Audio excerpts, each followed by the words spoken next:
Hello YouTube family, thank you for checking out my channel. I am Tia Latrice and I am back with yet another DIY.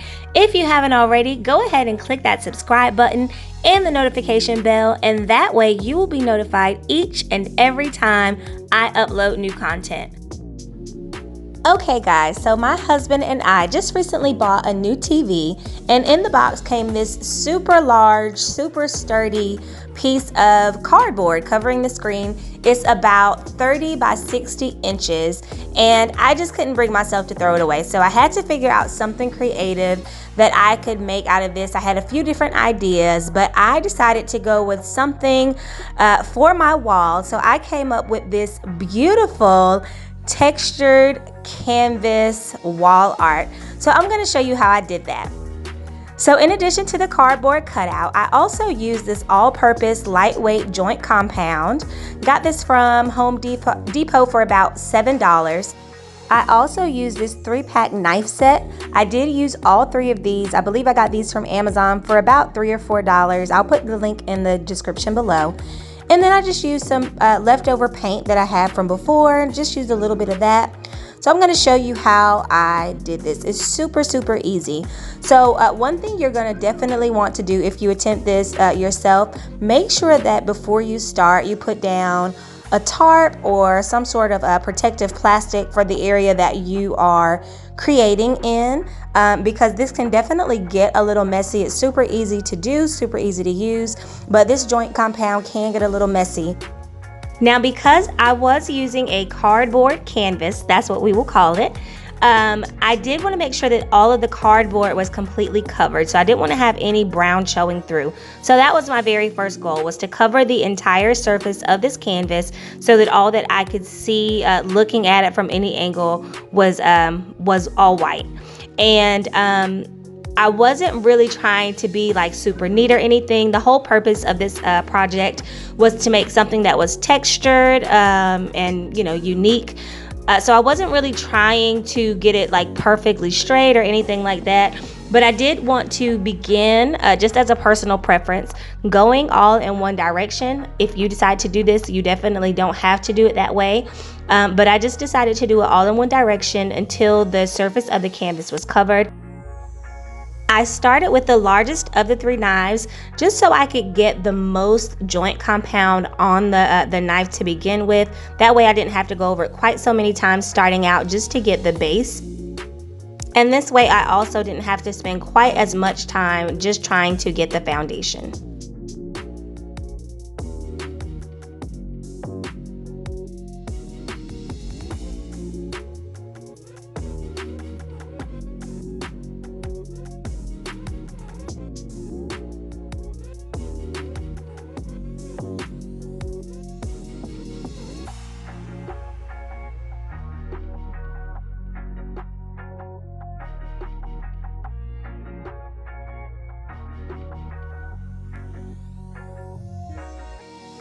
Now, because this isn't a usual canvas, as you can see, the edges of the cardboard are kind of open. I didn't want it to just look like I did a bunch of paint on top of a cardboard. So one thing that you'll notice as I go throughout is that I do try to cover all of the edges of the cardboard. I wasn't quite sure how that would work. I didn't want it to start to soften or get like soggy.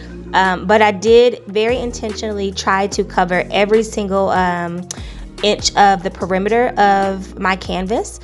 So you'll see that as I go along. But right now what I am doing is going through with the medium size scraper and just making some marks across the canvas in different directions. So I'm keeping all of them either horizontal or vertical. I didn't really do like any curves or anything. I wanted it to look very intentional. I didn't want it to be like super messy. So even though it's textured and it's abstract, I still wanted there to be some consistency within the design. So you'll see all of my stroke marks are going to be horizontal or vertical. Now, once I had everything covered to my preference, I went ahead and added in a little bit of paint. I didn't do a whole lot of color. I started out with like a pearl and a white color just to kind of give it a little bit of dimension. I didn't want it to be anything super obvious, but I wanted it to not just look like a bunch of white material on a canvas.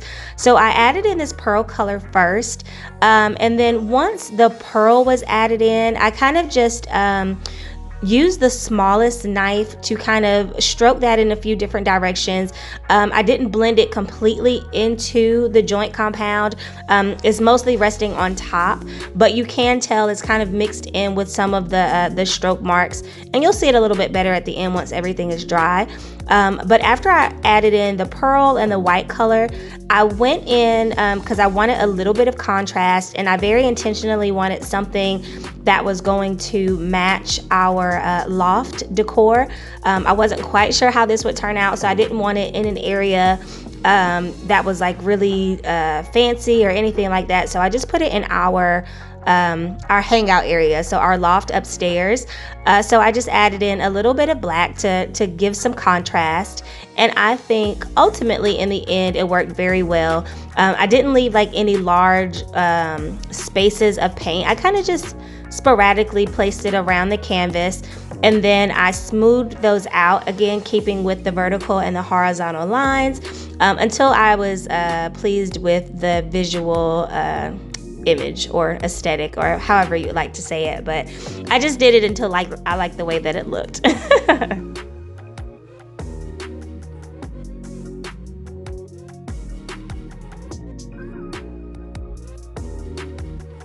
So one of the things that you may have started to notice in the videos is that some of the areas are starting to sink down. Now, because this is cardboard, it's not an actual canvas, the moisture from the joint compound and just the weight of the joint compound did start to have this canvas sink in some areas. In retrospect, I definitely should have placed it on a level surface. One of the things that you probably can't tell from the videos, like I mentioned, this is a it came out of the box that our television was in, so the back of it has this foam padding. It's not completely around the entire cardboard, so it's just in certain areas, which means that the areas that are not supported by that cardboard are not the cardboard, but the foam are starting to sink down. So you'll see in a little bit how I ended up propping up those areas that were sinking. If I did ever do this again using cardboard, I would definitely make sure that the entire surface was reinforced. But before starting, I did think that this was gonna turn into a disaster, but I was able to salvage it somehow, even though you can definitely still see the lines of indentation where the cardboard was starting to kind of warp a little. I think it really adds to the texture, and it really gives it a unique look. It doesn't just look like something that someone just painted onto a canvas. It looks like it could be something that was done very intentionally, which is one of the cool things about art, is that it doesn't have to be perfect. It doesn't have to be exactly the way that you planned it. It could very well still come out into something that is absolutely amazing. So you'll see in just a little bit how I reinforced the areas that were starting to sag, and then you will see the finished product.